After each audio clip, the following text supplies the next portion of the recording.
Herkese merhaba arkadaşlar, kanalımıza hoş geldiniz. Afra Saraçoğlu ve Okan Buruk'tan aşk iddialarına ilk yanıt.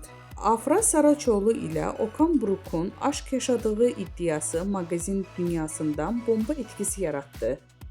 Akşam yemeği ve sosyal medya takibinin söylentilerinden kulaktan kulağa yayılırken Afra Saraçoğlu iddialara res çekti. "Böyle bir şeyden haberim bile yok. Siz uyduruyorsunuz" diyerek söylentilerin fitilini daha başlamadan söndürdü. Bizden bu kadar arkadaşlar. Videoların devamını gelmeyini istiyorsanız da kanalımıza abone olmayı unutmayalım. Hoşça kalın.